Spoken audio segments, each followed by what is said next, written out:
Ambassador wa Birigwa ssentebe w'ekibiina kya Forum for Democratic Change agamba nti kagwa kekeetonya olukungana lwategeserwa kubeerawo olunaku lw'enkya e Busaabala. Wabula amyuka omwogezi w'ekibiina John Kikonyoga agamba nti Birigwa byayogera ku mulamwa gw'olukungana luno bikontana. Wabula bo balowooza nti olukungana lugendereddwamu kujja bwesigale mu pulezidenti w'ekibiina ne ssaabawandiisi. Tumaze okuteekateeka tujja tulinda kumanya ekiva mu kkooti olwaleero. Standby, 10 seats ziri ready, entebe ziri ready, abafumbi bali ready. Katwaga tuulize ekiki ekinaava mu kkooti, ekinaavaayo tujja kusalawo ekigenda mu maaso. Okusooka yatugamba nti olukungana luno lwakutabaganya bantu. Kyali kiruteesaawo. Naye ebigenze byeyongerayo, bulinaku ensonga eruteesaawo ekyuka. Singa mbadde mugoberera chairman wadde mu interview wadde boogera. Wero ku makyagabye ne elections mweziri. Yo yaddayo yaddaga ati bana bakulembeza abatatambuza pate buntu abantu bateeke ku bbali.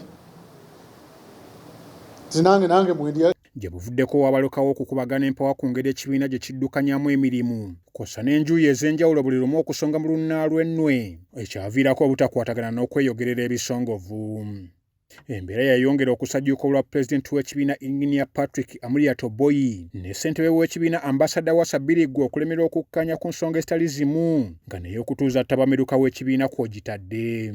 Birigwa yadde agamba nti Amuriat yalemererwa okutuuza neeke ye Kikonyoga ategeezezza bannamawulire nti olukungana luno lulina kutuula buli nga wayise emyezi 3. Malirizo gamba nti chairperson yekka alina obuyinza okusalawo. Akaddirira kagamba nti bwe mba nfunye petitions oba ebiwandiiko ebinsaba okuva mu kitundu kaŋŋambe half kya wakati okuva mu district executive committee, okay, committee ezifuga districts zaffe. Bwe mba nfunye ekyo nsobola nafuna oba bwe mba nfunye petitions ezivudde mu bitundu 3 ku 100 okuva mu badelegates abawera 5 ku 100 okuva mu districts nsobola okugira ki okuyita olukiiko olwo. Nti bwe mba nfunye petitions okuva mu National Executive Committee nakyo nsobola okuyita ki. Era abawandiika constitution baali bakimanyi nti bagamba nti oyita olukungana okwataganya wamu ne banno n'akakiiko ketuyita National Organizing Committee ne mugenda mu maaso ne mutandika olukungana olwo bulungi ne lutambula nga twanditambudde. Ekyomukisa omubikulu no tebyatambudde bwe bityo. Chairman yasazeewo okuluyita era ebisingo buli n'asalawo ndoza ajja byekolerako. Bw'atyo Birigwa yasalawo okutegeka ttabamiruka. Kyagamba nti amaanyi gano gamuweebwa ssemateeka w'ekibiina. Amaanyi genkozesa ge gagali mu constitution yaffe eŋŋamba nti osobola okukola kino tosobola kukola kiri. Ngobera constitution sebuke katabo kaffe kokka tewali mulala asobola kunzija ku katabo kano o constitution yeno. Era wendi ngezaako okubulira balaba abavubuka kuba mbayita abavubuka nti bwe munaatandika okukola ebyo nga mwonoona constitution yammwe ng'ate ne muddaawo ne muvuma Museveni temulina lugendo. Abatwala ekibiina bagamba nti Birigwa yennyini mu kakiiko akaatuula ng'ennaku z'omwezi 28 omwezi gwa Julayi yasse omukono ku kukkiriza okulonda mu kibiina okugenda mu maaso. National Council eyita mu National Executive Committee eteekamu nti omuntu watomatidde okwemulugunyako okuleeta akakiiko k'ebyokulonda era bwe watomatidde ogenda mu National Tribunal eri mu Constitution. Naye chairman ku makyalo yatugambye nti alina abantu abamuleetera petition.